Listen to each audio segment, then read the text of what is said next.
proclame l'indépendance des Comores dans ses frontières coloniales, à savoir Mayotte, Anjouan, Moélie et Grande Comore. Je connais les filles comoriennes sont d'une sagesse exemplaire.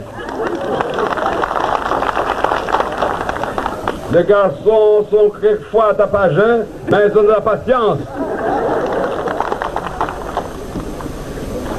Ainsi, si vous êtes pressé, préférez le mariage comme d'habitude à la comorienne. Mariage pressé et grand mariage ensuite. Vous avez visité l'école de santé. Nous avons fait l'inauguration de l'école de santé.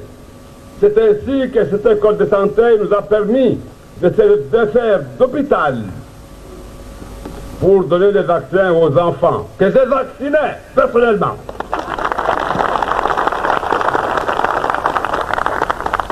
C'est un travail que je connaissais depuis longtemps. Bien sûr, je l'avais abandonné depuis longtemps, mais celui qui connaît tenir la pierre sait toujours l'envoyer à la bouche. J'ai mis les médicaments dans la bouche de bébé et je crois. Nyangu mandoni karaparro ngabaskar sarma inyo. Wasirna mone wangina ruona namnasu mwesh. Nekava kandunga harma campagne. Skana korongo wa ambane katsi voto mwezi 10 wa juin. Mwezi 10 na mojanso shemeliza hajikali ndani na mwenzi. Ambaye lazima nirkensir hadisi namna hudungamana maneno namna rakudungamana hatujuka vastama ya malisi. Donc taleo vanda kens vansena si shemeliza tena amba harmo vamojar dungamana vanyenge lazima ndizi rekebeshe ile ruhusu mwanamzuani mwanamwali mwanamgazija atameso prokopa mwanamwali rukubala mbasi makomoria mana leo harmo stambu zini wahemo disa wanzono ngwalio harmo emiji wasjisa amba wasjama vale harmadago ne karkubala mbai inyo unle mzade karaparojo harmadago mzade horenga azma mbai lazimani umana azie umana dagwazilwa shahula awazilwa ndongo somsongesa ansh arsizenshi leo magamana wa inyo ikamba wao de wazade yakalazim kamba waremembio wasailisha maisha odo waremambio ambaye lazimwani maisha mwana mzuani angamijiwa safike was karaparo la harma inyo karsna ansma ukambara la harma inyo rsdai rsema mbio rswana usawa wa makomoria wonti pia rswana usawa wa upara zaki nsano ambie mba pour mémoire nyangu mois de mai rafanya zvote wasra harma inyo ka faida tsuko yonsi ambaini ya inyo amba nzuano wi wana tukufu wa masiwa ya Komor wanyu wantuilio ambade mwatsahuwa mupinre nguo za ujaishi wanyu wantuilio ambade mwavenza muke de wantu wadaili ya wenti yao wahafadhi inti wahafadhi na ya marai ya wahafadhi na izmal wanyu wantuilio amba muvenze yiki amba ihazi yanyu wanyuki zambeli zinafsi zanyu na zroho zanyu hasbabu ya watan monsi pia yenye Mungu namnusurun am hafadhin am tukuzin leo yin hal zina lau rais wa dawla na hal zina lau baba na umananya na umana wa insi marangina sija harmal dago tukuf la nyulin ile jen hadis na wanyu ahum nani zan baadhi zantongo kalazimika mamuzdale be wakati be wowo nimkumbusheni be wakati be wowo nimtahadharisheni wanyangu doka balewen siatu bande ilo makwaba inkambal rdunga manawami na wanyu riva surwa makaka nayo. Watukufu Bwana Rais, mashababu wanzuani wanaambia nihutise niwaambie amba usifikirie mchinide wifikirie nzuani na mchinide witaho nzuani wave na uaminifu wa ntongo watu ifanya maana wasirongo amba kaito mkinishiha amba ntongetefa nzuani mpaka vala wa mtungazja da aja mandirisha nzuani kaito stawi mana mchana ngazja ukajita nzuani wala kajita wanzuani vavo utaona labda utokana watu utaona na watu behali wodu wanzuani hakika wodu wakalazimu wakarma mtengolo vavo itaha ritabu wandilifu harma insiaka Bwana Rais wandilifu na uaminifu hali ya mka mba waikangazija wanzuani waikanga muhali wangazinja waikamungazinja wa muhali beti sharti mpaka wao pasha vyo ujenzuani tawaila wanzuani ku onfasi isimba daula kaisi daula itawa Albanda tuwenza regia wakakumbakar sina marais wa zaman tena wananyangu Mwenyezi Mungu ainaemesha mtunrongo mtwenda mbio aileye Mtume Muhammad salawatu rabbi wa salamu alayhi arwa har mahadim ba in kunta fi ni'matin fara'iha ni kama Mwenyezi Mungu ujalia wa harma neema basi mtuleye neema hiyo ila wananyangu za mazilomba zika raposta man karapospara leo Mwenyezi Mungu arjali arisizeshi hahutaru mshukurie Mungu lazima nrileye za mazo bimana ambe lazima ritukuze istahi wa mkomba de warkili ambeli warume daula mana wakatwa kaharma yezi jelu wakaroto ensi ya tuikaratu paravan leo idhan madhamane lazima istahiwa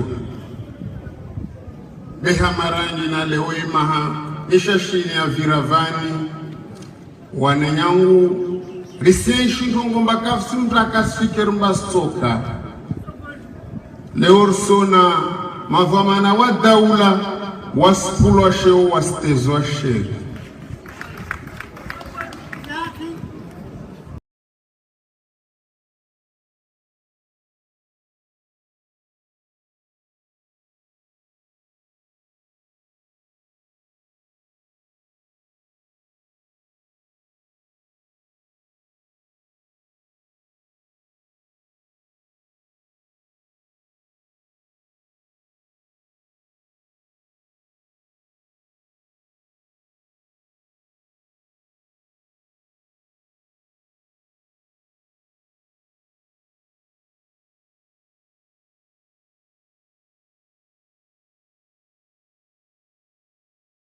Je vous remercie, je vous invite à vous rasseoir. Pour que nos travaux se déroulent sous les meilleurs auspices, j'ai l'honneur d'inviter son Excellence Cheikh Salim à bien vouloir prononcer Al-Fatiha.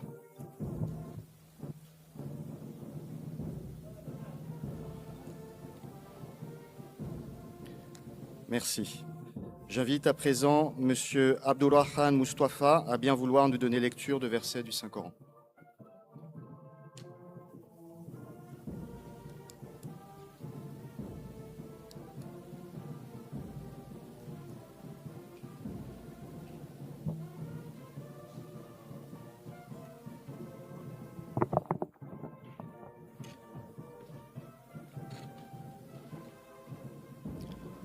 أعوذ بالله من الشيطان الرجيم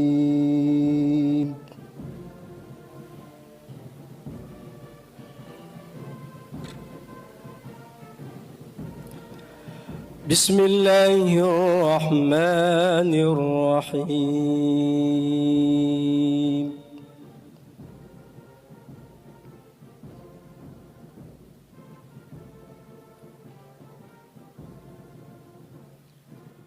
واعتصموا بحبل الله جميعا ولا تفرقوا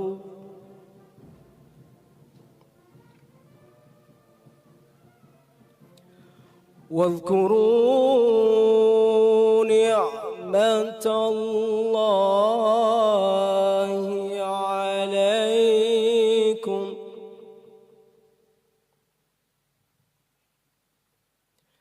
إذ كنتم أعداء فألف بين قلوبكم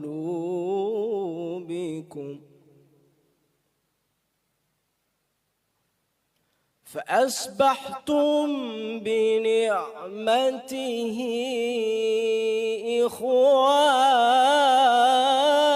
إخوانا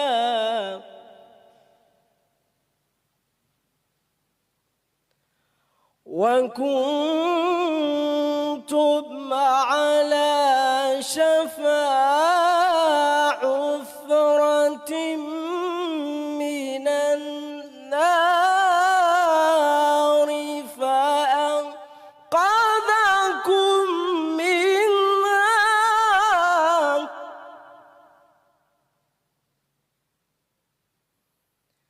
كذلك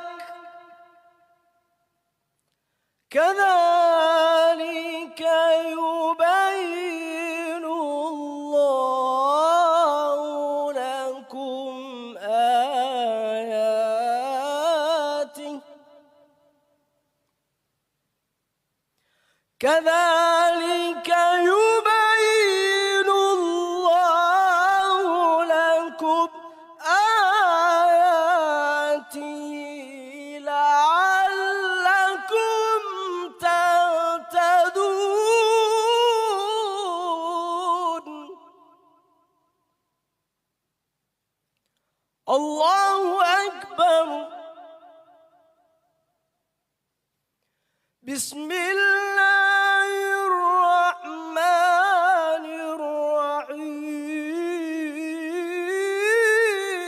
الرحيم يا أيها الناس إنا خلقناكم من ذكر وأنثى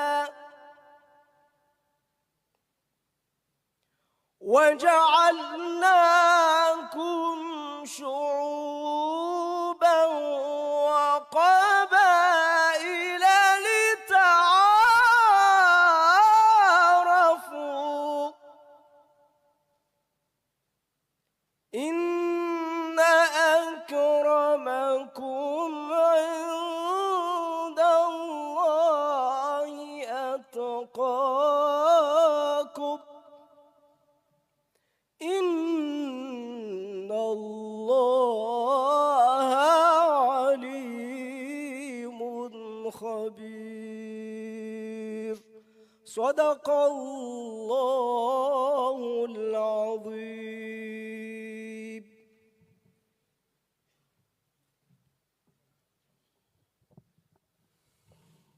Merci. Excellence, Monsieur le Président de la Cour, Excellence, Monsieur le Président de l'Assemblée nationale, Excellence, Monsieur le Président de la Cour suprême, Excellence, Monsieur le Ministre premier du gouvernement de l'Union des Comores, Excellence, Monsieur le Secrétaire général du gouvernement, Excellence, Monsieur le Ministre des Affaires étrangères et de la coopération internationale de l'Union des Comores, chargé du monde arabe, de la diaspora, de la francophonie et de l'intégration africaine, Président en exercice du Conseil des ministres de la CEI.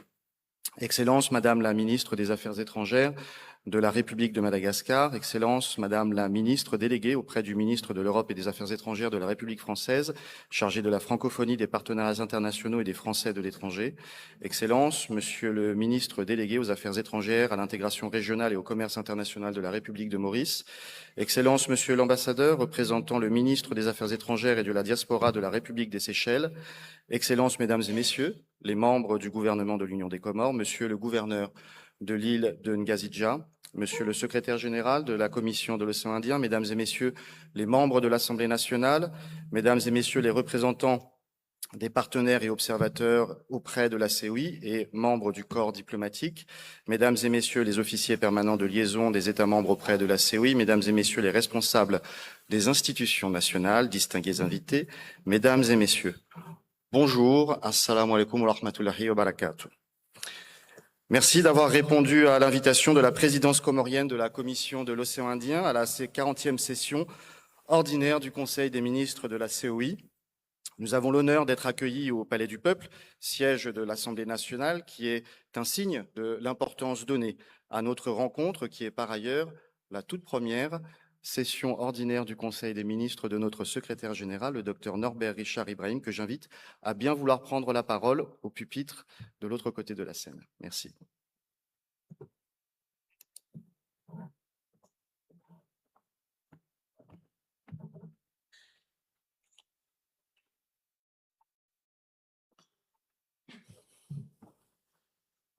Excellence, Monsieur le Président de l'Assemblée nationale, Excellence, Monsieur le ministre des Affaires étrangères et de la coopération internationale de l'Union des Comores, Président en exercice du Conseil des ministres de la COI, Excellence, Mesdames et Messieurs les membres du Conseil des ministres de la COI et chefs de délégation des États membres, Excellence, Mesdames et Messieurs les membres du gouvernement de l'Union des Comores, Monsieur le gouverneur de l'île de Ngazidja, Mesdames et Messieurs les représentants des partenaires et observateurs auprès de la COI et des membres du corps diplomatique, Mesdames et Messieurs les membres de l'Assemblée nationale et responsables des institutions nationales, distingués invités, Mesdames et Messieurs. La Commission de l'océan Indien est une organisation à taille humaine. Alors, souffrez que je commence par l'humain. C'est avec émotion et honneur, avec fierté et un sens profond de la responsabilité que je m'adresse à vous aujourd'hui pour la première fois en tant que secrétaire général. Il y a 2 mois, les États membres m'ont confié cette responsabilité. Pour l'enfant de l'Indiane-Océanie que je suis, servir la région qui m'a vu naître est un honneur singulier. Ma prise de fonction à mi-mandat impose une double exigence. Poursuivre avec rigueur les actions engagées, tout en leur insufflant une énergie nouvelle. Cette 40e session marque les 40 ans d'adhésion de l'Union des Comores et de la France au titre de la Réunion. Ce sont 40 années de dialogue politique et de solidarité agissante. Cet anniversaire nous rappelle que, pour nos États insulaires, la coopération régionale n'est pas un supplément d'action publique. Elle est une nécessité. 40 ans, c'est aussi un bilan à porter fièrement. La COI a construit des dispositifs de coopération fonctionnelle qui produisent des résultats tangibles. Ainsi, le réseau SEGA One Health, l'architecture de sécurité maritime ou encore le plan régional de surveillance des pêches, appelé à s'inscrire pleinement dans cette architecture, sont des acquis qui engagent nos États membres et sur lesquels nous devons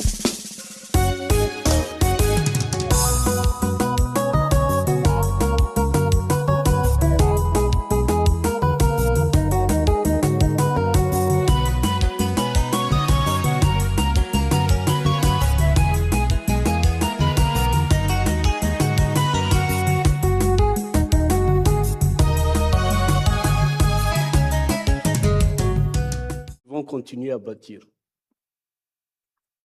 La COI est aussi le porte-voix des îles d'Afrique sur les grands enjeux globaux.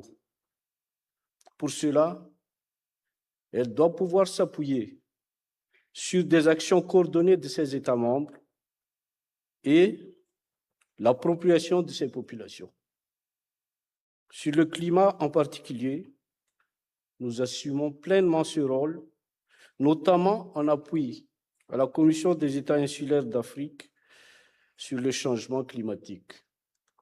Nos États insulaires sont en première ligne et leur voix doit être entendue dans les enceintes multilatérales. Dans cette perspective, le dialogue national de préparation des Comores à la COP 31 sur le climat, la semaine dernière, a clairement montré combien il est essentiel de traiter les défis climatiques sous forme de coalition. Une coalition nationale de tous les ministères et de toutes les institutions. Une coalition régionale pour porter la voix de notre région qui doit être entendue. Et enfin, une coalition des partenaires, à l'image du soutien collectif de l'Australie, du Bureau du coordonnateur résident des Nations Unies et de l'UNICEF avec la COI, lors du dialogue national qui se poursuivra au niveau régional. Nous devons écouter les aspirations des citoyens de nos États et de nos enfants, à l'instar de ce message fort et poignant porté par l'écolière Fazda Ahmed Maoulida lors de ce dialogue national.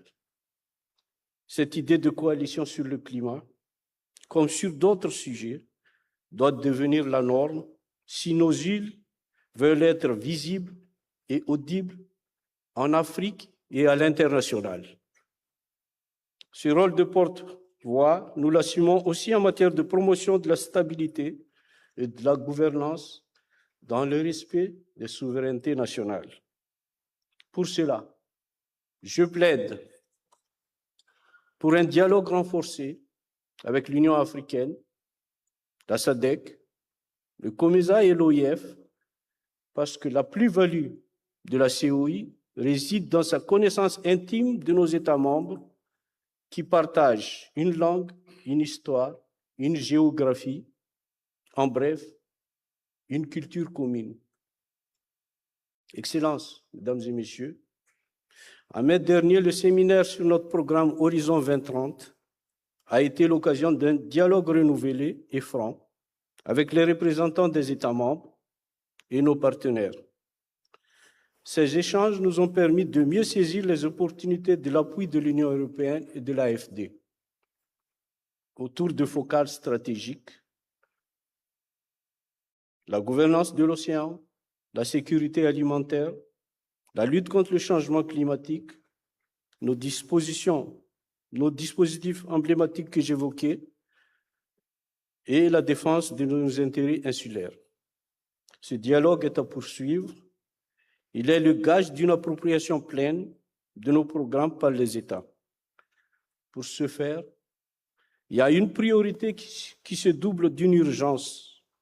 Dans un contexte de contraction de l'aide publique au développement, nous avons en effet l'obligation de diversifier nos ressources et nos partenaires. Il s'agit de consolider nos relations avec l'Union européenne, l'AFD, la Banque mondiale et le Fonds vert pour le climat, que nous remercions pour leur soutien, tout en explorant de nouvelles voies avec audace et esprit d'ouverture. Telle est notre feuille de route. Cela exige un secrétariat transformé en véritable pôle d'excellence au service des États membres et donc des citoyens, concentré sur son cœur de métier, là où son expertise est réelle et la valeur ajoutée de notre organisation indiscutable. En effet, la COI d'aujourd'hui n'est plus tout à fait l'idée fondatrice de 1982, ni le secrétariat de 1989. La condition de notre légitimité et de notre crédibilité repose ainsi sur des procédures modernisées, des ressources humaines valorisées, le respect des standards de nos partenaires, ainsi que l'obtention et le maintien d'accréditation internationale, au Fonds vert acquis en 2024, aux 9 piliers de l'Union européenne et au Fonds d'adaptation sur lesquels nous sommes pleinement mobilisés. L'évolution de notre organisation doit être créative et ambitieuse, résolument transformatrice et à la hauteur des enjeux d'aujourd'hui et de demain, ainsi que des attentes de nos populations. La réforme, et c'est le mot juste, doit porter tout autant sur le fonctionnement du secrétariat que son organigramme, que sur la représentation des États, les processus de gouvernance et de décision pour gagner en agilité, en efficience et en impact. Mesdames et messieurs, depuis ma prise de fonction, je constate aussi qu'il y a un champ d'action transversal qui doit irriguer l'ensemble de nos programmes. C'est l'inclusivité. Et, en disant cela, je pense particulièrement à l'égalité femmes-hommes et à la jeunesse de l'Indian Océanie. Les femmes et les jeunes de nos pays doivent non seulement être des bénéficiaires directs de notre coopération, mais aussi des acteurs et des voix. Le Parlement régional des jeunes de l'Indian Océanie, le PRJO, comme la structure représentative de l'engagement féminin, à l'image d'Entreprendre au féminin océan Indien, incarne cette vision. Ces plateformes constituent des leviers d'action et plaidoyer tout en leur donnant une place dans les processus régionaux. À travers elles, nos actions doivent trouver des ambassadeurs, des élans et des suites au sein de nos sociétés insulaires. En marge de ce conseil, le secrétariat, en collaboration avec la présidence comorienne, en exercice, a organisé des journées de la COI aux Comores pour valoriser les appuis concrets de la COI et de ses partenaires aux institutions nationales et donner un coup de projecteur sur les impacts et la diversité de notre coopération.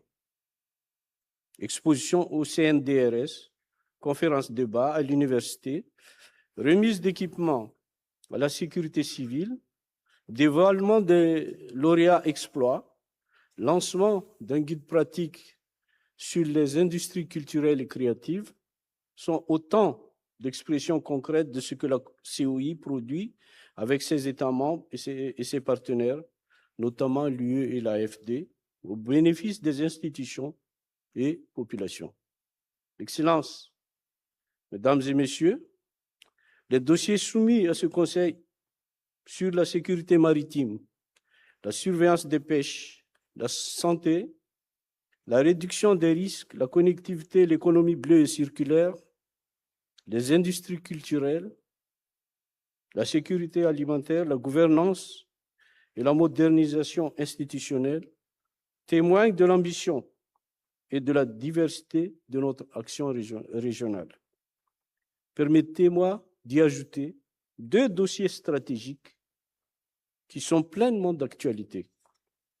Je pense d'abord à la conclusion d'un accord de partenariat économique renforcé avec l'Union européenne, où la COI peut, comme dans le passé, accompagner nos États pour renforcer leur accès au marché européen et leur compétitivité. Je pense ensuite à l'urgente et impérieuse nécessité de réduire l'impact des chocs exogènes.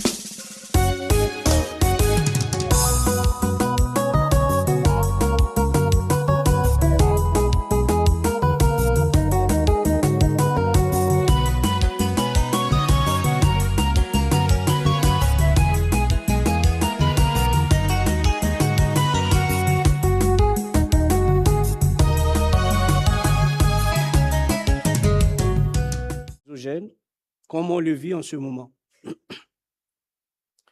Il est question de nos approvisionnements en énergie et en produits de consommation. À cet égard, nous avons tenu un séminaire il y a quelques jours en collaboration avec l'ambassade du Japon et avec les représentants des États membres, permettant de confirmer, d'une part, l'intérêt d'une institution régionale sur les énergies marines et durables pour soutenir la transition énergétique, et d'autre part, de renforcer la connectivité maritime en ciblant l'amélioration de la production agricole et alimentaire, la facilitation des échanges ou encore la mise en place d'un mécanisme d'achat groupé. Ici aussi, la logique partenariale est indispensable, particulièrement avec le secteur privé et la communauté scientifique. Excellences, Mesdames et Messieurs, notre cap est clair. Il a été fixé par nos chefs d'État et de gouvernement qui appellent à la construction d'un espace de coprospérité et de coopération solidaire au service d'une croissance inclusive et d'un développement authentiquement durable.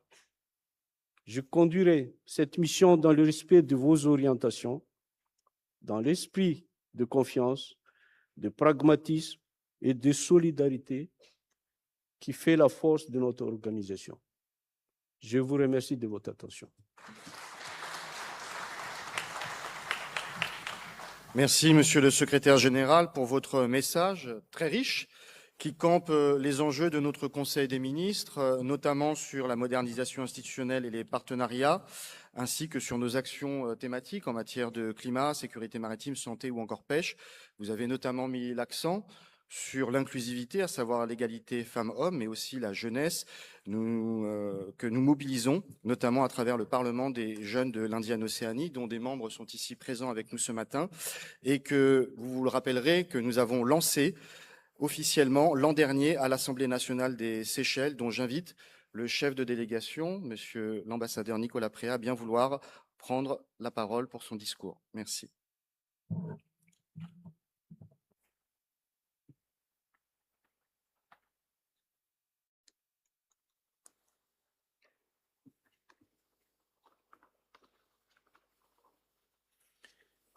Monsieur le Président, Madame la Ministre, Madame le Ministre, Monsieur le Ministre, Votre Excellence, Monsieur le Secrétaire général, Mesdames et Messieurs en vos rangs et qualités.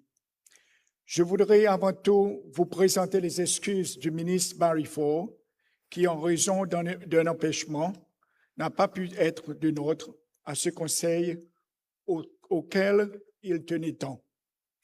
Il m'a chargé de vous transmettre ses regrets et de vous souhaiter par la même occasion de bonnes et fructueuses délibérations.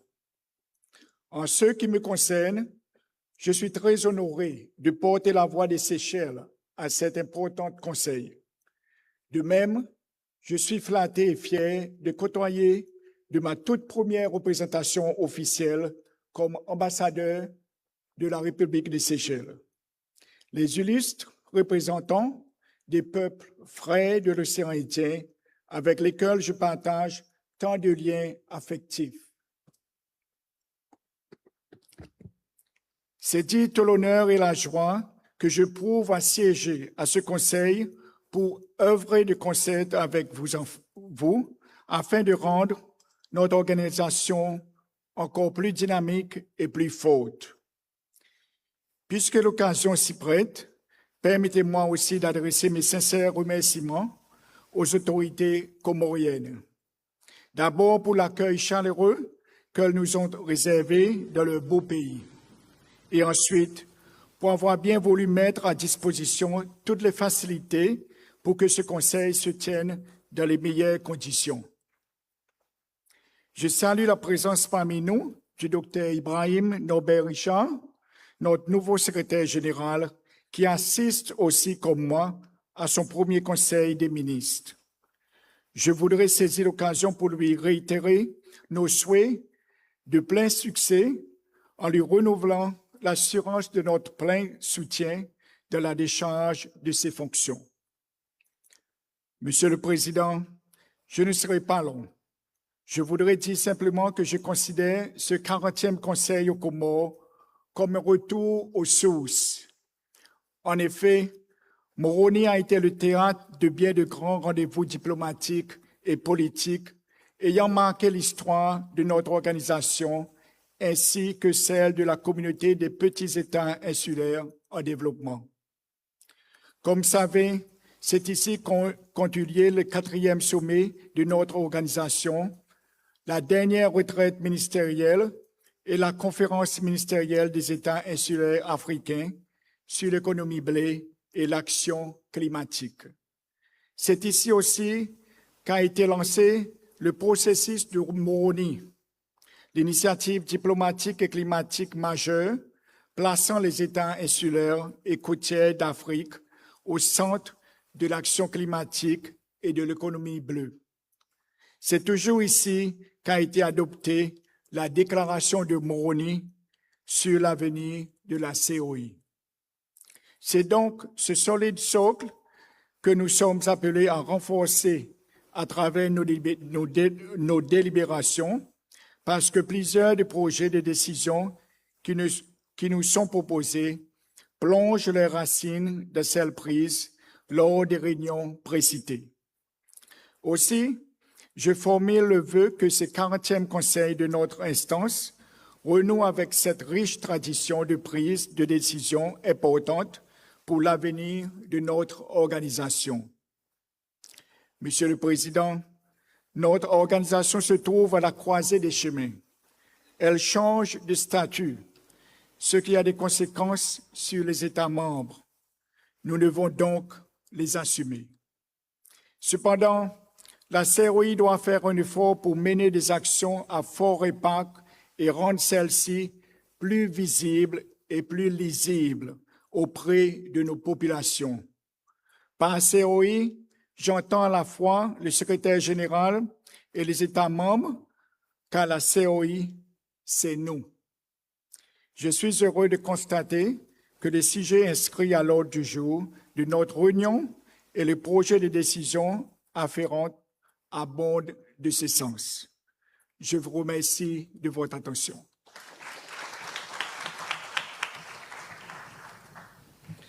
Merci, Monsieur l'ambassadeur, d'avoir rappelé l'engagement fondateur des Seychelles à la coopération régionale, notamment sur l'action climatique et l'économie bleue. Et vous avez rappelé à juste titre la conférence ministérielle qui s'était tenue ici même, sous présidence comorienne de l'Union africaine.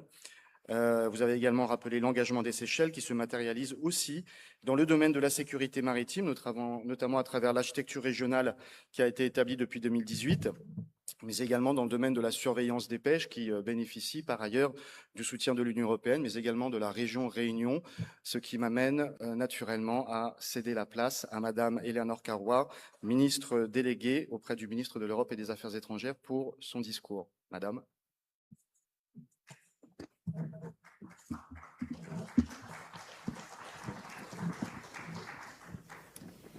Mesdames et Messieurs les ministres, chers collègues, Monsieur le secrétaire général de la Commission de l'océan Indien, Mesdames et Messieurs, Excellences, Mesdames et Messieurs en vos grades et qualités, tout protocole observé. Je suis honorée de représenter la France pour ce 40e Conseil des ministres de la Commission de l'océan Indien, au moment où elle prend la présidence de la COI pour l'année à venir. Monsieur le ministre Mohamed, je vous remercie de nous avoir accueillis à Moroni et je reconnais l'engagement des Comores tout au long de l'année qui vient de s'écouler. La France va assumer sa présidence pleinement en prolongeant les efforts qui ont été accomplis et en répondant aux nouveaux défis auxquels nous devons faire face collectivement. Car le monde, mesdames et messieurs, est en train de changer. Il est beaucoup plus instable qu'il ne l'était auparavant, il est beaucoup plus...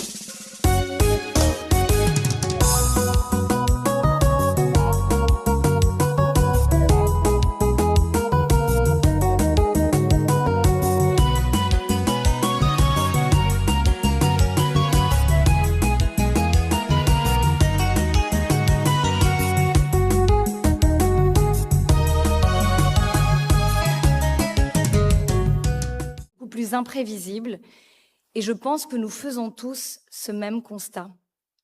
Dans ce contexte d'incertitude, les États insulaires présentent une double forme de vulnérabilité. Et en ce 8 juin, mesdames et messieurs, qui est la journée de l'océan, permettez-moi de faire une petite parenthèse pour me présenter, étant donné que c'est ma première fois devant vous. J'ai moi-même grandi sur une île. Je suis originaire des Caraïbes, de République dominicaine par ma mère.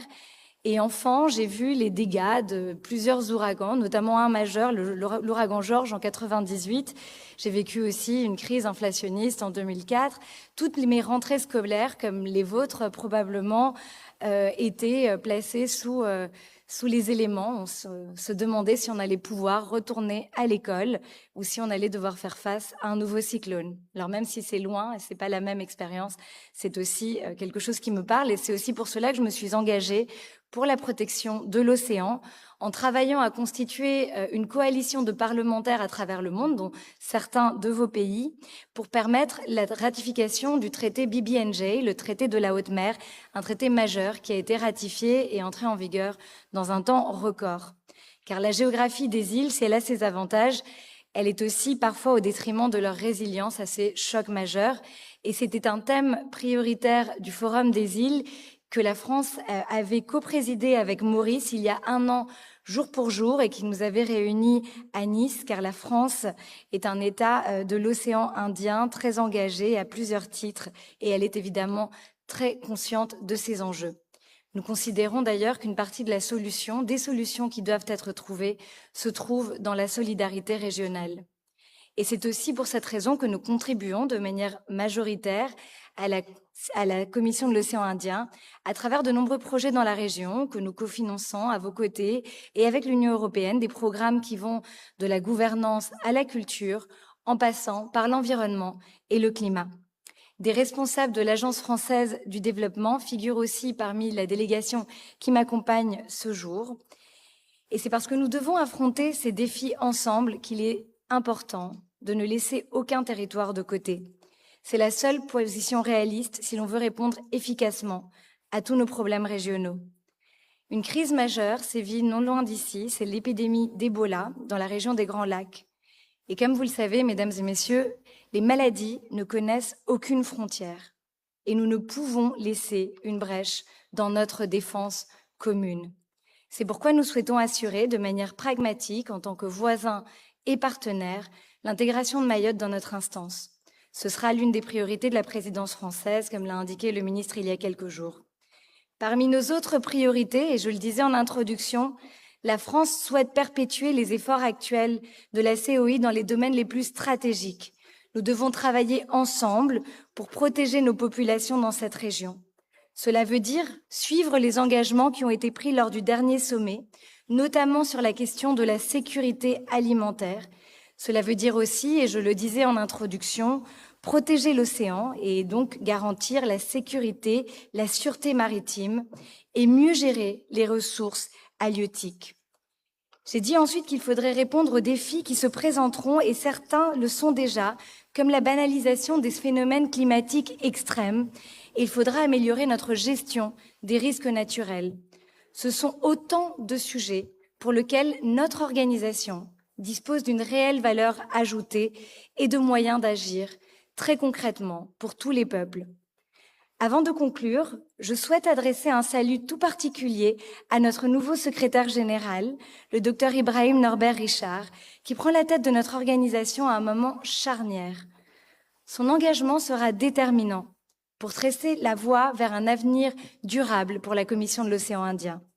Et par conséquent, il peut compter, ainsi que toute son équipe, sur notre soutien plein et entier. Enfin, je vous remercie toutes et tous de votre engagement à faire vivre cette solidarité régionale.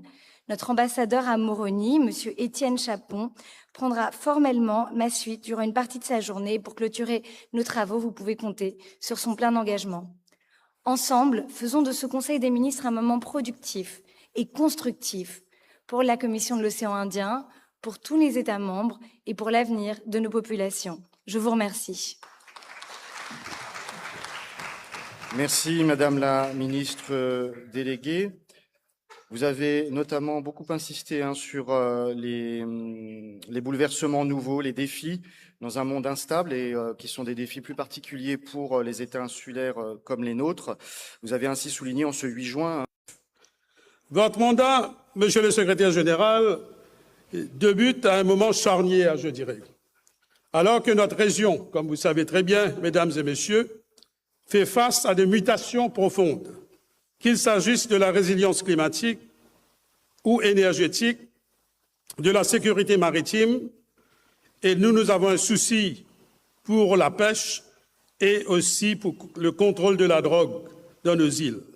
Et aussi pour la relance économique, ces enjeux cruciaux requièrent certainement une vision, je dirais, stratégique et aussi ambitieuse pour notre avenir commun.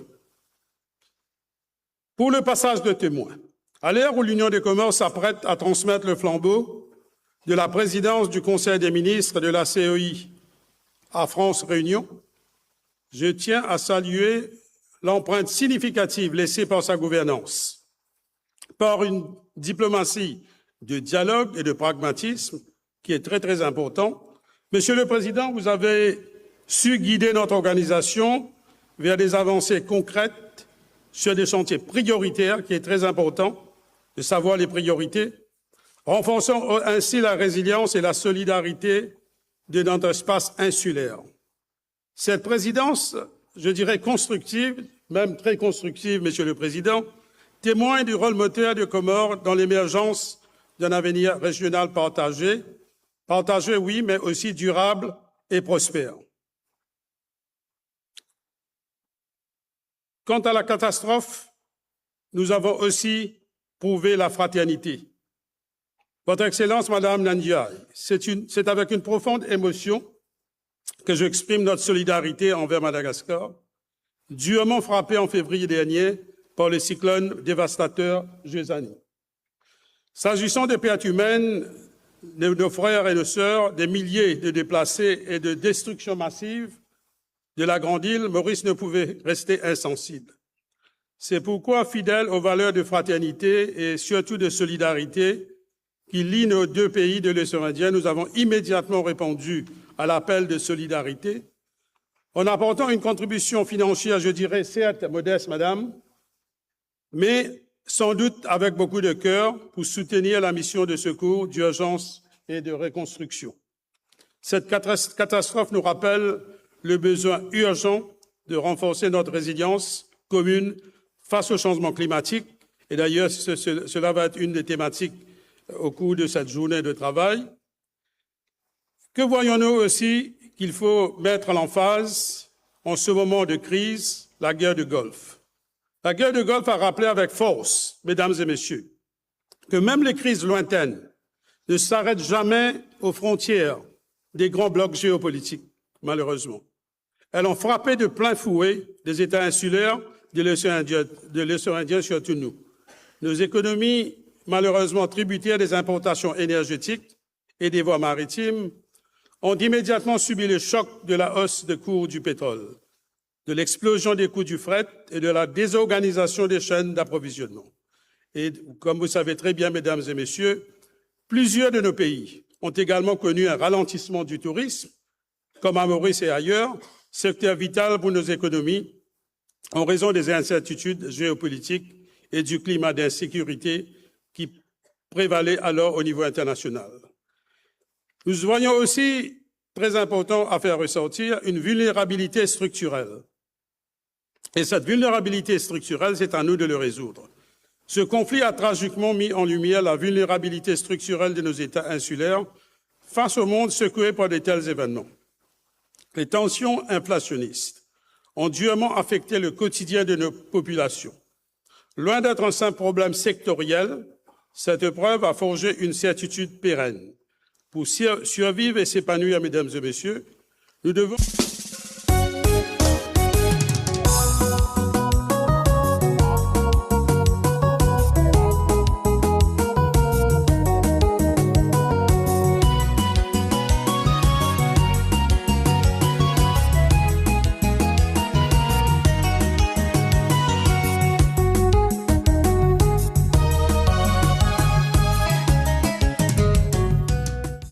dans l'urgence renforcer notre coopération régionale. C'est pour cela que nous sommes là ce matin. Diversifier nos sources d'énergie et aussi, avant tout, construire une résilience collective à même de nous protéger des chocs extérieurs. Donc, qu'est-ce qu'il faut en ce moment de crise? Absolument, il faut l'unité. L'unité au niveau de nos pays, mais aussi unité au niveau régional.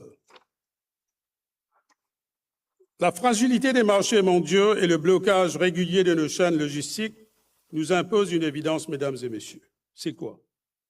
L'autonomie énergétique, et j'insiste, l'autosuffisance alimentaire ne sont plus des options. C'est la seule solution. Mais des priorités stratégiques absolues, il faut pour briser notre dépendance extérieure. Il s'avère que ces objectifs stratégiques sont aujourd'hui d'une pertinence intacte. Il ne doit plus être des lointains espoirs comme avant. Théorique, non, mais l'horizon indéfectible qui éclaire notre action collective au sein de la Commission de l'océan Indien.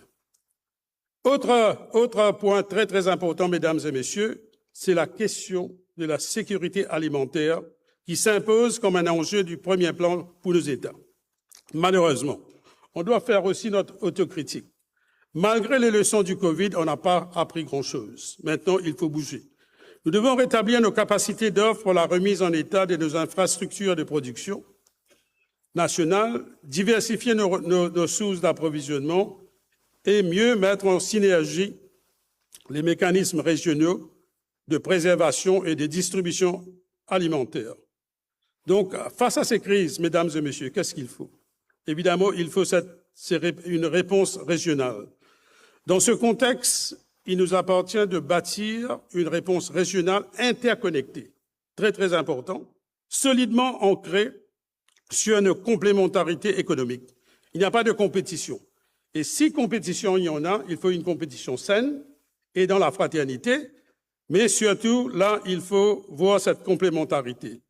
Notre grand voisin, d'ailleurs, la République de Madagascar, faute de ses vastes terres arables et de son immense potentiel agricole, est naturellement appelée à jouer un rôle central, je dirais, madame. En unissant nos forces pour développer des filières agricoles intégrées, très important de mettre l'emphase sur l'intégration, soutenues par des investissements communs dans les infrastructures de transport, de stockage et de distribution, nous parviendrons à stabiliser les prix des produits essentiels et à protéger nos populations contre les fluctuations des marchés internationaux. Évidemment, nous, les ministres, les dignitaires, les fonctionnaires, les diplomates, nous sommes là. Et je suis très ravi, d'ailleurs, ce matin, pour être là dans le palais du peuple, qui nous dit beaucoup. On est là pour travailler pour le peuple, c'est pour cela qu'il faut résoudre tous ces problèmes. Donc, pour donner une impulsion décisive à nos ambitions communes, on peut avoir des ambitions. Il ne faut pas que les ambitions restent les ambitions. Il faut bouger, il faut passer à l'action. Il nous appartient désormais d'appliquer avec la plus grande rigueur, je dirais, les recommandations fortes de la conférence ministérielle sur la sécurité alimentaire qui s'est tenue en mars 2025 à Madagascar. Autre thématique qu'on doit discuter et résoudre, c'est l'énergie, mais pas seulement le problème énergétique, mais aussi sur la durabilité de cette thématique sur l'énergie. L'indépendance énergétique, mesdames et messieurs, constitue le deuxième élément essentiel. La région de l'océan Indien présente, je dirais, un paradoxe. Et quel est ce paradoxe? Malgré un potentiel considérable en énergie renouvelable, les États insulaires restent dépendants des hydrocarbures importés pour satisfaire leurs besoins énergétiques. Ces ressources comprennent un ensoleillement abondant, nous savons tous, exploitable pour la production d'énergie solaire, des résidus agricoles et forestiers adaptés à la production d'énergie biomasse. Malheureusement, on n'exploite pas assez, d'après moi et d'après les experts, ainsi que de puissants courants océaniques et gradients d'énergie thermique pouvant servir à la production d'électricité. Malheureusement, on reste au niveau de la parole, pas suffisamment d'action. Cette dépendance aux hydrocarbures, mesdames et messieurs, importés, engendre une vulnérabilité économique dans la région. Et de plus, cette dépendance énergétique représente, comme vous savez tous, une menace importante pour la souveraineté nationale et régionale. Et comme vous savez, dans le monde d'aujourd'hui, la souveraineté, pas seulement souveraineté politique, économique, mais la souveraineté énergétique est essentielle, je dirais. Il est donc impératif, mesdames et messieurs, que nous exploitions collectivement nos ressources renouvelables nationales afin de protéger nos économies des effets néfastes des chocs économiques mondiaux et de garantir notre sécurité énergétique à moyen terme et à long terme. Très important. L'adoption d'une stratégie énergétique, et là je mets l'emphase sur ce point, une stratégie collaborative au niveau de l'océan Indien revêt une importance capitale pour l'ensemble de la région. Cette coopération, d'après moi, d'après notre gouvernement de Maurice, devrait s'articuler autour de 3 piliers fondamentaux. Quels sont ces 3 piliers fondamentaux, mesdames et messieurs? Premièrement, le partage et le transfert de technologies d'énergie propres nécessitent la mise en place des passerelles techniques solides pour faciliter le déploiement rapide des solutions de stockage d'énergie et la modernisation des réseaux énergétiques existants. Deuxièmement, mesdames et messieurs, la mutualisation de ressources pour les initiatives de recherche et de développement requiert la création de réseaux interconnectés avec les universités et les centres de recherche dans le but de créer des solutions énergétiques adaptées aux besoins de la région. Pas plus tard que 2-3 semaines, l'île Maurice, au niveau de notre gouvernement, au niveau du Parlement, on a pris l'initiative, bien sûr, d'encourager la recherche fondamentale, mais de faire cette distinction entre la recherche fondamentale et les recherches beaucoup plus pragmatiques qui doivent être axées beaucoup plus pour l'intérêt des peuples. Enfin, attirer des investissements verts à l'échelle régionale exige que les membres présentent un front uni, très très important, et coordonné, la coordination est très importante, auprès de la communauté internationale, et c'est là qu'on insiste sur une collaboration avec nos partenaires, pas seulement les pays membres de la Commission de l'océan Indien, mais nous comptons beaucoup sur les partenaires et aussi les pays observateurs. Donc, il faut impérativement, pour faire tout cela, mesdames et messieurs, comme vous savez, il faut obtenir des financements substantiels pour soutenir cette transition collective et faire vers des pratiques énergétiques et, comme j'avais mis l'emphase avant, surtout la durabilité. Excellence. Afin de préserver la stabilité économique des États membres de la Commission de l'océan Indien, une coopération économique plus étroite revêt désormais une importance stratégique. Le renforcement des échanges interrégionaux et le développement de partenariats solides sont essentiels pour garantir cette résilience économique. Le partage de connaissances techniques et de ressources permettra aux États membres de mieux atténuer l'impact des crises économiques extérieures. Mesdames et messieurs, regardons nos réalités en face. L'étude stratégique récente sur les échanges économiques dans l'océan Indien occidental est venue confirmer la vulnérabilité persistante de nos économies insulaires. Elle a mis aussi en lumière un paradoxe regrettable. Et quel est ce paradoxe? La faiblesse de notre intégration économique régionale, en dépit des complémentarités sectorielles évidentes et avérées entre les économies de notre zone. Donc c'est pour cela que Maurice pense toujours au niveau de l'océan Indien et ensuite à l'Afrique et bien sûr à d'autres parties du monde. Les obstacles sont clairement identifiés, mesdames et messieurs. C'est quoi les obstacles? La fragmentation de nos cadres réglementaires, impérativement qu'il faut harmoniser, l'insuffisance chronique de notre connectivité et l'absence d'un mécanisme structurant la coordination.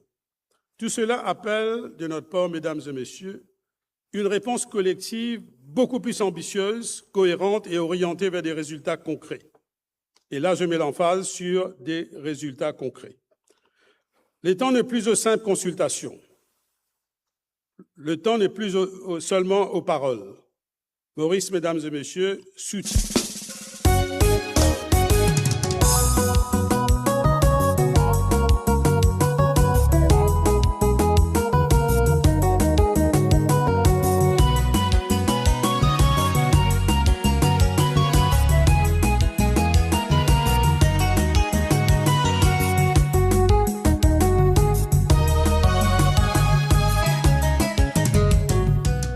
soutient fermement l'établissement d'une nouvelle feuille de route pour le renforcement de nos échanges en parfaite harmonie avec notre plan de développement stratégique.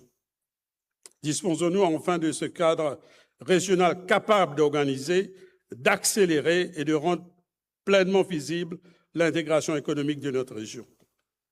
Autre point très important, qui est très à la mode, mais il ne faut pas que la mode, il faut passer sur ce point aussi à l'action, mesdames et messieurs. C'est l'intelligence artificielle. Cette synergie économique que nous appelons de nos voeux trouve aujourd'hui un puissant catalyseur dans l'émergence de l'intelligence artificielle, véritable levier stratégique de transformation et de prospérité durable pour notre région.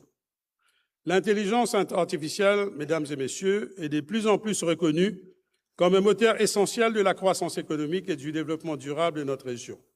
Afin de maximiser les avantages de cette avancée technologique et de garantir que la transition numérique favorise l'unité plutôt que les inégalités, et il ne faut pas que cette intelligence artificielle soit le monopole d'une poignée de gens, il faut que ça soit étalé et aussi être à l'avantage de nos peuples. Il est indispensable de combler les lacunes existantes en matière d'infrastructures et de compétences pour un effort collectif. On doit préconiser une approche globale qui met l'accent sur une gouvernance partagée de l'intelligence artificielle, le renforcement des capacités, très très important, et le strict respect des normes éthiques. Malheureusement, souvent, on oublie cet aspect d'éthique, mais c'est très très important. L'implication du secteur privé demeure un élément clé de cette stratégie, car il joue un rôle crucial dans la mobilisation des financements nécessaires au soutien des initiatives régionales. D'ailleurs, je salue l'initiative du secrétariat général d'avoir engagé une réflexion collective des jeunes sur le développement de l'intelligence artificielle, à travers la tenue d'un atelier régional pour la promotion de la robotique et de l'intelligence artificielle et d'un webinaire thématique sur l'intelligence artificielle. D'après moi, il faut encourager encore plus des webinaires. Il faut utiliser la technologie. Il n'y a pas lieu d'avoir des réunions physiques.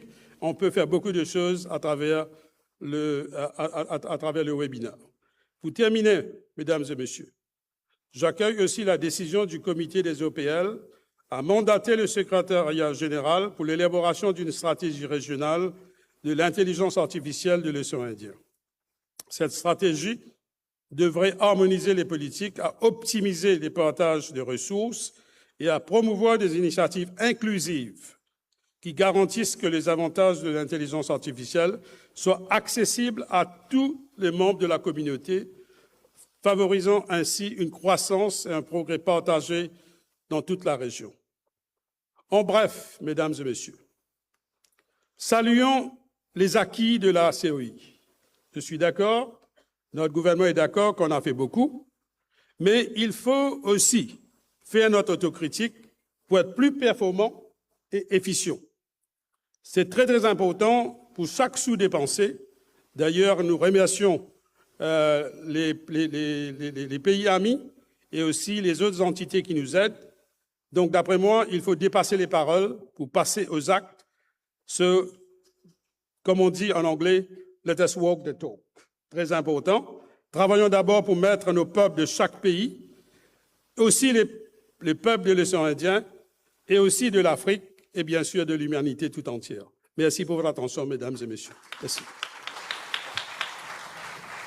Merci, Monsieur le ministre délégué, pour votre message en toute franchise, qui appelle d'ailleurs à une feuille de route économique pour dynamiser les échanges économiques. On se rappellera quand même que la COI avait mis en place également un projet de facilitation des échanges pour renforcer la connectivité. C'est un appel lancé aussi aux compagnies aériennes de nos États membres. Avant toute chose, soutenir la transition énergétique et numérique. Et d'ailleurs, sur tous ces sujets, notamment sur le numérique, la COI a porté des plaidoyers, obtenu des résultats de grande ampleur et concrets, notamment avec l'installation du câble à très haut débit Métis, avec 100% de capitaux privés qui relie Maurice, la Réunion et Madagascar, dont j'invite Madame la ministre des Affaires étrangères à bien vouloir prononcer son discours. Merci.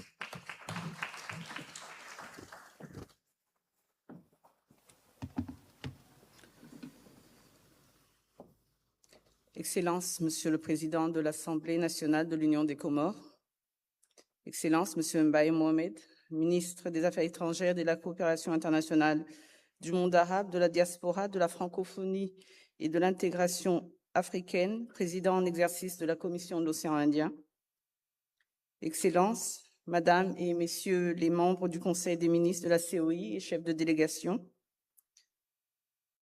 Mesdames et Messieurs les chefs d'institution et membres du gouvernement de l'Union des Comores, Monsieur le gouverneur de l'île de Ngadiza, Dr Norbert Richard Ibrahim, secrétaire général de la Commission de l'océan Indien, Mesdames et Messieurs les officiers permanents de liaison, Excellences, Mesdames et Messieurs les membres du corps diplomatique et consulaire, Mesdames et Messieurs les membres de l'Assemblée nationale et responsables des institutions nationales, honorable assistance, distingués invités, tout protocole observé. Je souhaiterais tout d'abord adresser à la fois mes remerciements et mes félicitations à notre hôte et président de session, son Excellence, M. Mbaye Mohamed, pour l'accueil fraternel qui nous a été réservé, ainsi que pour l'organisation de cette 40e session du Conseil des ministres de la Commission de l'océan Indien. Une session d'autant plus symbolique car nous célébrons par la même occasion le 40e anniversaire de l'adhésion des Comores aux côtés de la France pour la Réunion à la COI. 40 ans de chemin parcourus ensemble au service d'une coopération et de la co-construction d'une Indiane-Océanie qui se veut unie face aux multiples défis communs. Je souhaite également remercier le gouvernement de l'Union des Comores et le peuple comorien pour leur hospitalité fraternelle habituelle à notre égard, témoignage des liens humains historiques existants entre nos deux peuples et nos deux pays.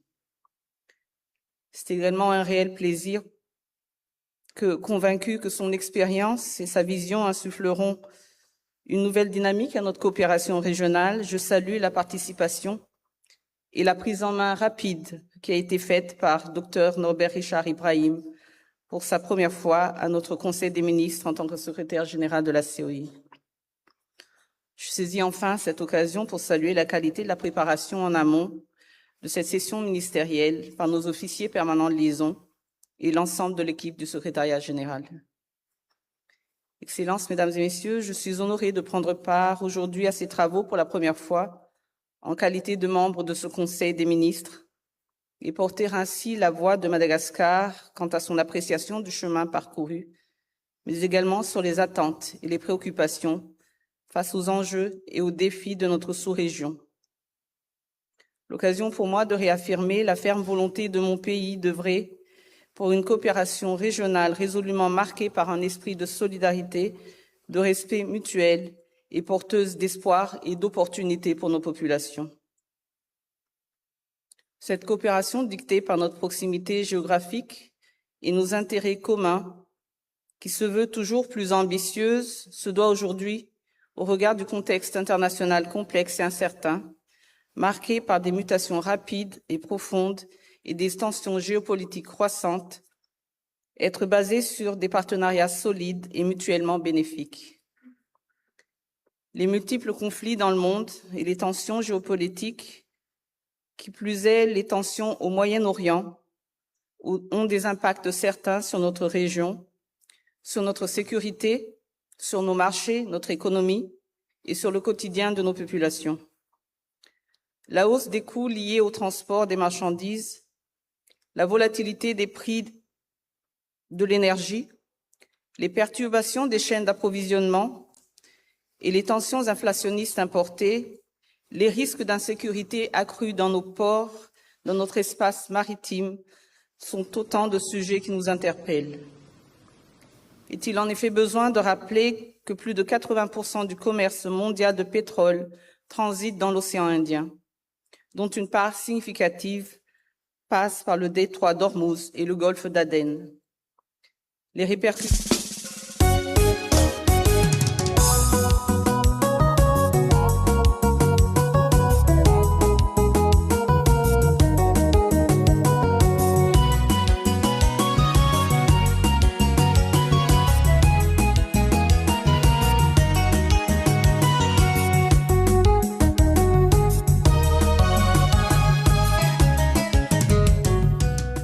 répercussions des perturbations de ces routes maritimes sont immédiates et importantes, notamment sur les coûts du fret, qui se trouvent multipliés par 5. Pour rappel également, nos pays importent entre 80% et 100% de leurs besoins en hydrocarbures. Cela a pour résultat une pression inflationniste supplémentaire sur les biens de consommation, un choc que nos économies insulaires peinent à absorber. Dans quelle mesure la COI pourra-t-elle atténuer ces chocs? La réponse en est le renforcement de la résilience économique régionale et la réduction de la dépendance excessive de nos économies aux importations, qui demeure une source majeure de vulnérabilité. Sur le plan sécuritaire, la tension inflationniste a également pour effet, nous le savons, une fragilisation sociale en interne. À l'échelle régionale, la recrudescence de l'insécurité en mer, les trafics et autres crimes transnationaux organisés, fruits de l'instabilité ambiante, ont des répercussions sur notre économie et sur nos vies au quotidien. Concernant la pêche et la préservation de nos ressources halieutiques, les menaces maritimes persistantes coûtent chaque année 1,14 milliard de dollars à notre économie océanique, menaçant directement les moyens de subsistance de plus de 4 millions de travailleurs du secteur de la pêche. Les faits et les chiffres nous rappellent que 40% de nos stocks halieutiques sont surexploités, privant les populations les plus vulnérables de leur principale source de revenus et d'alimentation. À cela viennent s'ajouter les effets dévastateurs du changement climatique qui frappent nos îles avec une violence croissante et une fréquence alarmante. Cette année 2026, Madagascar en a de nouveau fait les frais. En l'espace de 10 jours, les cyclones tropicaux Fitir et Gezani ont frappé la grande île, plongeant près de 400 000 personnes dans une situation d'urgence humanitaire, avec un taux de destruction ayant atteint entre 75% et 90% dans certains districts côtiers. Au total, plus de 2,4 milliards de dollars de dégâts. À cette occasion, je souhaite réitérer les remerciements du gouvernement malagasy pour l'élan de générosité et de solidarité dont les États membres de la COI ont fait preuve. Enfin, la situation sanitaire exige toute notre vigilance. Outre la gestion de plusieurs épidémies actives qui pèsent déjà sur nos systèmes de santé, nous devons également faire face aux menaces liées à la progression d'Ebola en Afrique centrale et australe, aux portes de notre espace régional. Excellences, Mesdames et Messieurs, la COI, au cours de plus de 4 décennies, a su identifier les réponses appropriées. Il n'est pas question de faillir aujourd'hui. Le plan d'action prioritaire du plan de développement stratégique 2023-2033, que nous sommes sur le point de valider, nous conforte dans cette capacité à mettre en œuvre une coopération efficiente et efficace. Nous nous réjouissons ainsi que ce PAP place la sécurité alimentaire au cœur de ses priorités, à travers principalement la mise en œuvre du programme régional de sécurité alimentaire et nutrition PRESAN. La souveraineté alimentaire constitue un enjeu crucial, cela a été mentionné, pour notre sous-région. Avec ses quelques 32 millions de consommateurs, le développement de notre production locale réduira non seulement notre dépendance, mais accroîtra également notre résilience aux chocs géopolitiques, climatiques et économiques évoqués à l'instant. Il nous appartient désormais de tirer pleinement profit des leçons, des expériences passées, pour que cette nouvelle phase soit celle de résultats concrets et tangibles pour nos États et nos populations. Dans une approche intégrée de la question de la sécurité maritime, SWAYOPI, Safe Seas Africa, le plan régional de surveillance des pêches et le projet de sécurité portuaire sont des initiatives complémentaires dont l'impact collectif sera d'autant plus grand qu'elles seront mieux articulées entre elles. Je salue au passage la mise en place du Centre sous-régional de coordination, de suivi, de contrôle, de surveillance et d'observation des pêches qui marque l'institutionnalisation effective du PRSP. La pérennisation des projets constitue l'un des défis persistants de la COI, mais avec cette étape franchie, nous avons démontré qu'il est possible d'ancrer durablement nos initiatives dans l'architecture régionale. Madagascar se réjouit également de la poursuite du renforcement des capacités de nos centres régionaux, le CERFIM à Madagascar et le CRCO aux Seychelles, ainsi que de l'élargissement des réseaux de centres nationaux de sécurité maritime. Leur pleine opérationnalisation et leur intégration effective à l'architecture régionale de sécurité maritime constituent une priorité que nous devons collectivement accompagner et accélérer.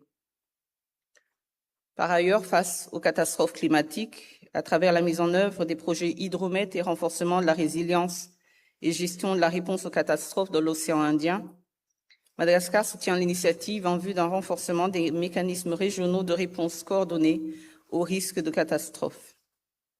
Enfin, face aux crises sanitaires, la COI dispose d'un atout majeur, le réseau SEGA One Health, dont l'institutionnalisation et la pérennisation effective sont à saluer et à accompagner. En intégrant le volet environnemental au volet humain et animal, la COI a su bâtir un bouclier sanitaire, collectif, fonctionnel, en traitant la santé dans sa globalité. Il nous appartient désormais de le renforcer, de consolider nos acquis et d'étendre son champ d'action face aux menaces émergentes. Excellences, Mesdames et Messieurs, le tableau dressé en amorce ne se veut pas alarmiste. Bien au contraire, il s'agit de renforcer davantage notre détermination à apporter ensemble des solutions communes et concertées. Agir ensemble pour l'Indiane-Océanie nous impose, de ce fait, de recentrer nos priorités, nos ressources, nos efforts sur les défis propres à la sous-région, à la région et au continent, afin que sur les réponses aux défis directement ressentis, soient ressentis directement par les populations en premier lieu. La COI doit, au regard de nos multi-appartenances à des organisations régionales, demeurer cette organisation de proximité, pragmatique, humaine, qui en fait sa particularité sur le plan humain, je le disais, mais également technique. Enfin, la problématique de la raréfaction des ressources qui s'invite de manière récurrente à la table des discussions avec nos partenaires traditionnels nous engage plus que jamais à diversifier nos partenariats et à redéfinir le rôle de nos observateurs en vue de contribuer activement à l'atteinte des objectifs de l'organisation, conformément à leur statut. Madagascar salue à cet effet l'initiative en vue de l'élaboration d'une stratégie de mobilisation des ressources qui se veut innovante. Soyons créatifs et ambitieux. Excellences, Mesdames et Messieurs, pour clore mon propos, j'aimerais saluer le pragmatisme et la disponibilité de la présidence comorienne en exercice de la COI, tout en vous adressant, Monsieur le Ministre, ainsi qu'à votre équipe, mes félicitations pour la mission accomplie. J'aimerais également d'ores et déjà féliciter la France pour son accession à la présidence du Conseil des ministres de la COI à l'issue de nos travaux de ce jour, lui exprimer tous nos vœux de succès, ainsi que notre soutien dans le respect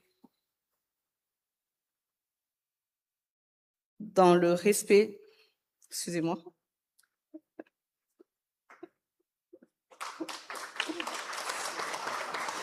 Dans le respect des souverainetés nationales et en conformité avec les aspirations de nos États membres.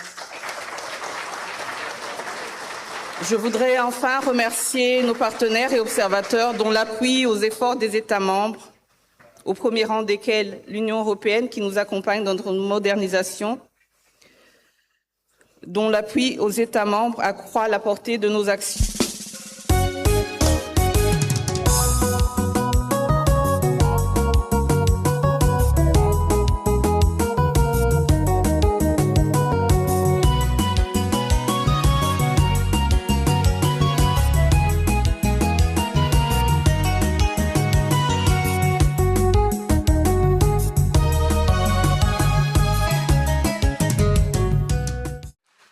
va pouvoir passer au discours, cette fois-ci, d'ouverture de Monsieur le Président du Conseil des ministres de la COI, Monsieur le ministre Mbaye Mohamed. Je vous cède la parole.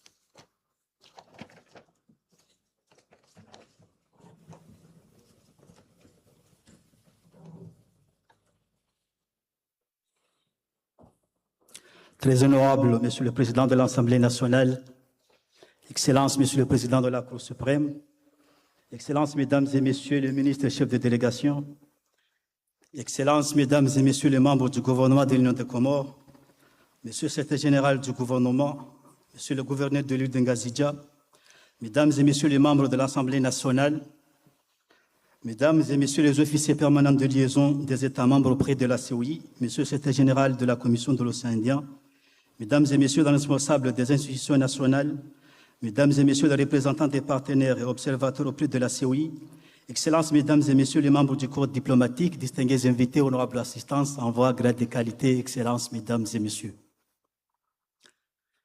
Je suis très heureux de vous accueillir en terre comorienne, en ma qualité de président en exercice de la COI, dans ce cadre prestigieux du Palais du Peuple, siège de la représentation parlementaire, à l'occasion de cette 40e session ordinaire du Conseil des ministres et de la Commission de l'océan Indien. Au nom du gouvernement et du peuple comorien, je vous souhaite une bienvenue fraternelle aux îles de la Lune, carrefour de plusieurs civilisations millénaires. Ce 40e Conseil des ministres de la COI revêt une importance toute particulière. Il constitue non seulement un temps institutionnel et diplomatique majeur pour notre région, mais il marque également les 40 ans d'adhésion de l'Union des Comores à la COI, dans un frontière du marais connu par le droit international, la Grande Comore, l'île d'Anjouan, l'île comorienne de Mayotte et Mweli. Madame la ministre, il ne saurait être question de l'intégration de Mayotte à la COI. Mayotte est comorienne.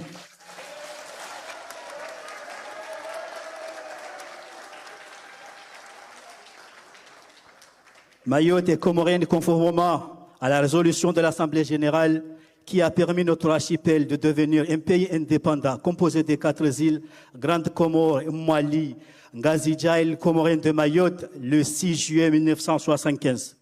Et la présence française sur l'île comorienne de Mayotte, 50 ans après l'indépendance, c'est une violation flagrante du droit international.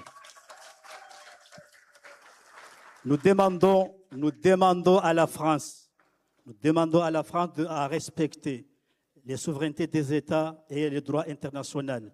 Nous demandons à la France, membre permanent du Conseil de sécurité des Nations Unies, à respecter le droit international.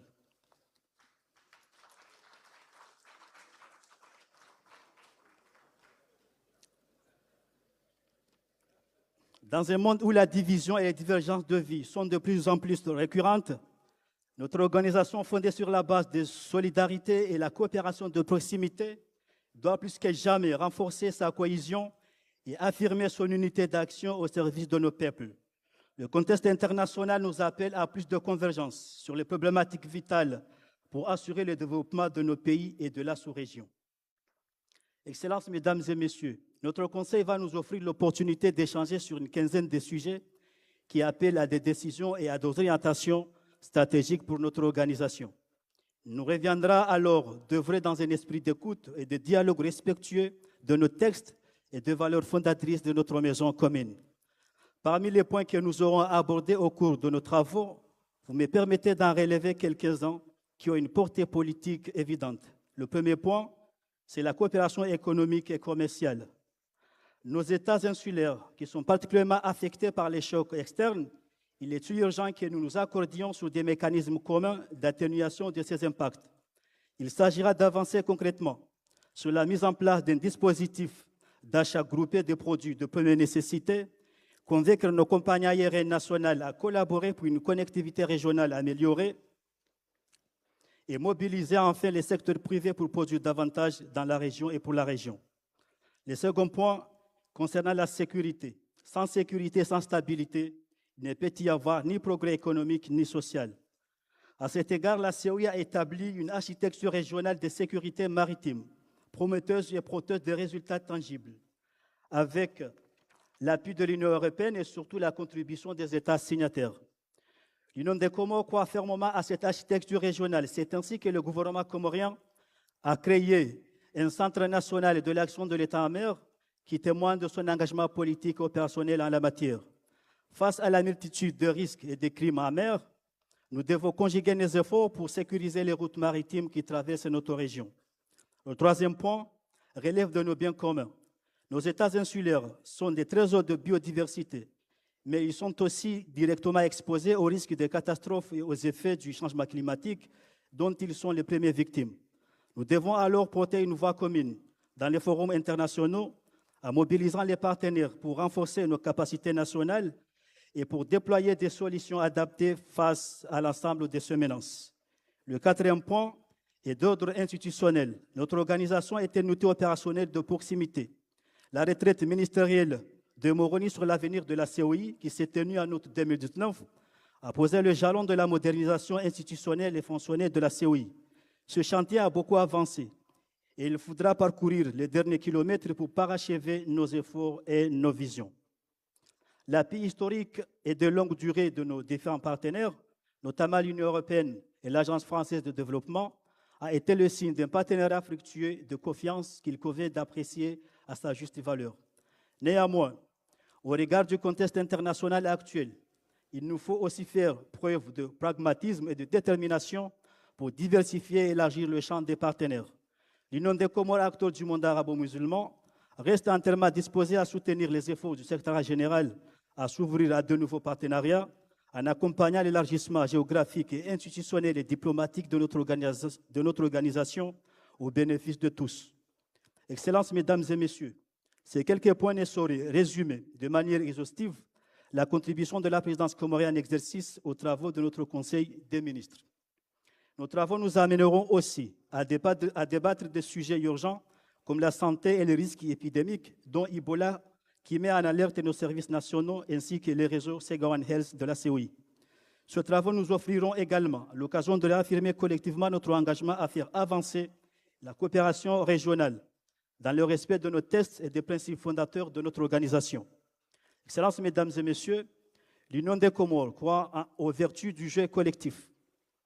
Notre pays croit à l'utilité de la CEI, dont je salue l'action positive conduite par le secrétaire général de notre bureau de l'OPL pour l'organisation des événements ayant permis de rendre plus visible l'action de notre organisation sur l'ensemble du territoire national. Je réitère ici la volonté de l'Union des Comores de voir notre CEI se renforcer pour jouer un rôle accru de mobilisation des énergies et des ressources d'intervention de terrain et d'accompagnement de nos États membres. Comme le dit l'hymne de la CEI, formons le vœu que notre coopération nous porte plus haut et plus loin ensemble, alors faisons nos spécificités une force pour faire entendre plus loin et plus fort la voix d'une NDA-Océanie plus solidaire et unie sur un socle commun de valeurs partagées. C'est avec cette note d'espérance que je déclare ouverte la 4e session du Conseil des ministres de la CEI. Je vous remercie. Merci, Monsieur le Président, d'avoir ouvert le Conseil des ministres de la Commission de l'océan Indien pour sa 40e session, avec des travaux qui annoncent des convergences de vues, en tout cas sur les thématiques et les priorités institutionnelles, climatiques, sécuritaires et économiques. Nous allons, pour terminer cette session, permettre aux chefs de délégation des États membres et au secrétaire général de sortir de la salle pour la photo de famille qui se tiendra dans la salle des pas perdus en face de l'hémicycle, de la porte de l'hémicycle. Et ils sont rejoints pour la 2e photo de famille par les représentants du Conseil régional et du Conseil départemental de la Réunion, les observateurs et partenaires, à savoir l'Union européenne, l'Agence française de développement, la Banque mondiale, la Chine et puis le représentant coordinateur des Nations unies.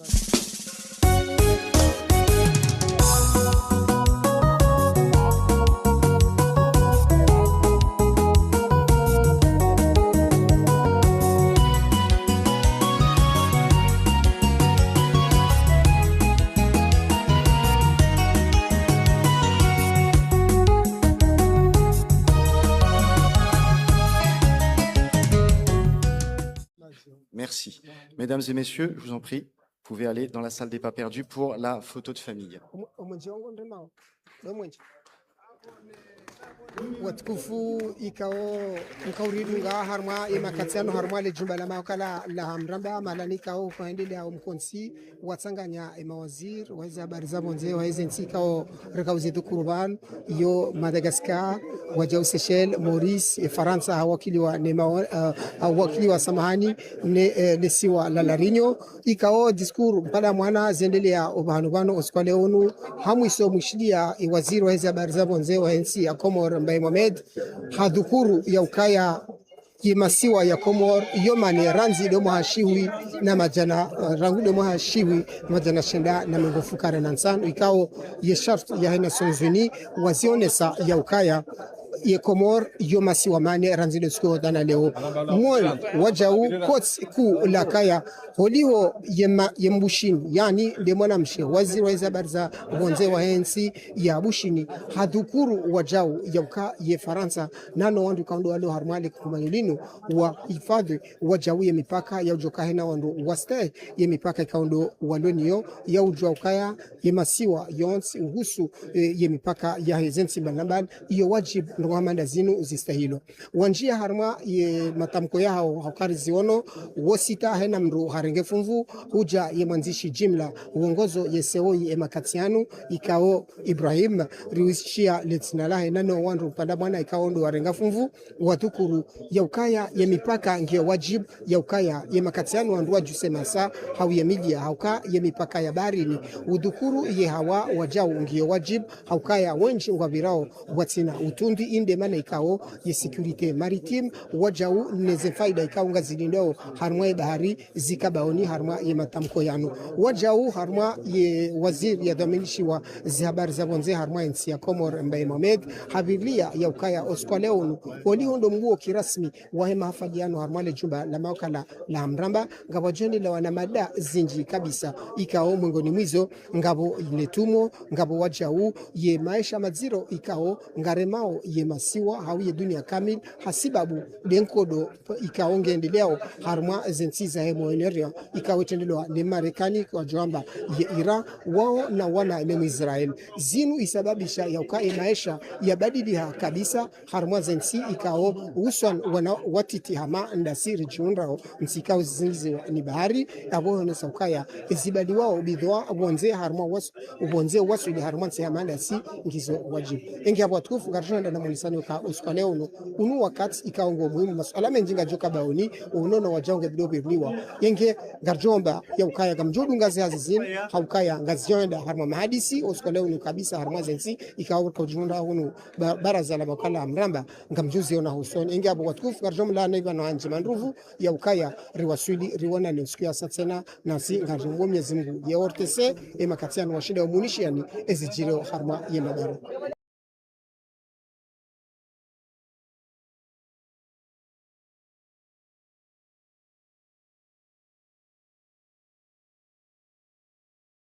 Je proclame l'indépendance des Comores dans ses frontières coloniales à savoir Mayotte, Anjouan, Moélie et Grande Comore. Je connais les filles comoriennes sont d'une sagesse exemplaire.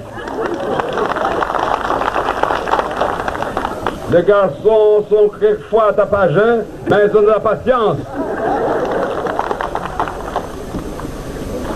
Ainsi, si vous êtes pressé, pressez le mariage comme d'habitude à la comorienne.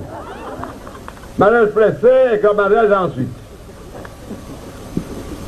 Vous avez visité l'école de santé. Nous avons fait l'inauguration de l'école de santé. C'est ainsi que cette école de santé nous a permis de faire d'hôpital pour donner des vaccins aux enfants, que j'ai vacciné personnellement.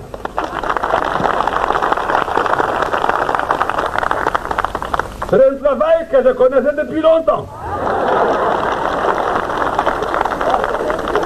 Bien sûr, je l'avais abandonné depuis longtemps, mais celui qui connaît tenir la pierre sait toujours l'envoyer à la bouche. J'ai mis les médicaments dans la bouche de bébé et je crois nyangu mandoni karaparo ngambas karsarma inyo wasirna muone wangina ruona na mnasu mweshi nekava kandunga harma campagne skana korongo wa amane katsi voto mwezi 10 wa juin mwezi 10 na mojanzo shemeliza hajikali ndani na mwenze ambaye lazima nirkensir hadisi namna hudungamana maneno namna rakudungamana hatujuka vastama ya malisi. Donc talio vanda kenz vansena shemeliza tena amba harma vamojar dungamana vanyenge lazima ndizi rekebeshe ile ruhusu mwanamzuani mwanamwali mwanamgazija atameso prokopa mwanamwali rukubala mbasi makomoria mana leo harma stambu zini wahemo disa wanzono ngwalio harma emiji wasjisa amba wasjama vale harma dago ni karkubala mbai inyo unle mzade karaparo jo harma dago mzade horenga azma mbai lazimani umana azie umana dago azilwa shahula awazilwa ndongo somsongesa ansh arsizen leo magamana wa inyo ikamba wao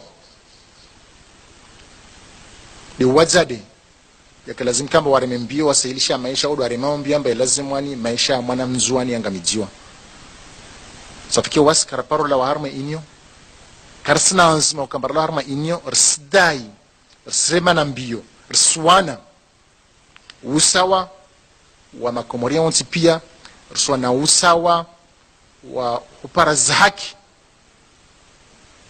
nsano wambie mba pour mémoire nyangu mois de mai rafanya zvote wasra harma inyo ka faida chuko yonsi ambaini ya inyo amba nzuano wi wana tukufu wa masiwa ya Komor wanyu wantuilio ambade mwatsa huwa mpinre nguo za ujaishi wanyu wantuilio ambade mwavenza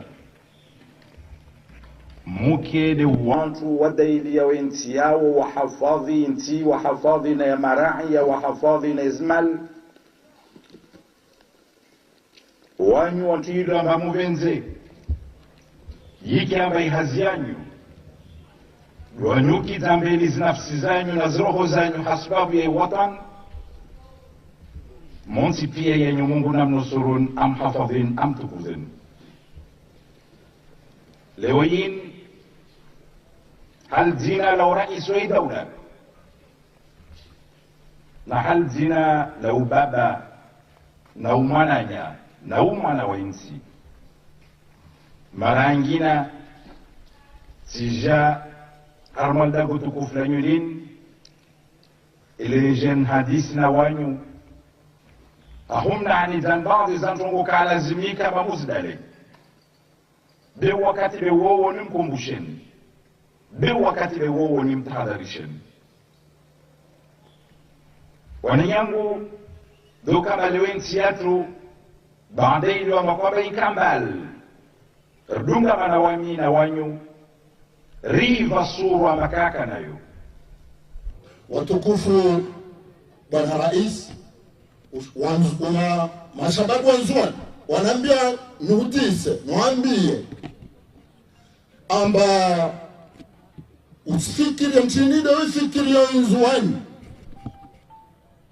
na mchinide witaho nzuani wave na uaminifu wa njongo watu ifani maana wasirongo amba kaito mkinishiha amba njongetefa nzuani mpaka vala wa mtungazja da aja mandirisha nzuani kaito stawi mana mchana angazja ukajita nzuani wala kajita wanzuani vavo utaona labda utokana wantu utaona na wantu behali wodu wanzuani hakika wodu wakala zimwakarma mtengolo vavo itaha ritabu wandilifu harma insiaka bwana rais wandilifu na uaminifu hali ya mka mba waikangazija wanzuani waikanga muhali wangazinja waikamungazinja wa muhali beti sharti mpaka wao pasha vyo ujenzwani tawahila wanzwani ku onfasi isimba idaula kaisi daula itawa albanda tsovenza regia wakakumbakar sina marais wa zaman tena